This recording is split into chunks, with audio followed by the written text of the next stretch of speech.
Police यंत्रणा ज्या आहेत त्या ॲक्शन मोडवर आहेत, तपास सुरू आहे, रोड बंद करण्यात आलेला आहे. पण त्या नागरिक आतमध्ये जे आहे ते पोलीस आहेत बिल्डिंग आहे, बिल्डिंग जे आहे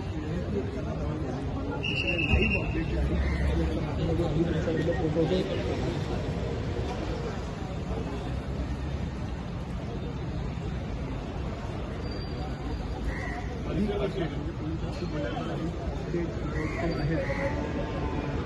उसके घर का सीसीटीवी बिल्डिंग में तो क्या मैं वो बिल्डिंग में रहता है.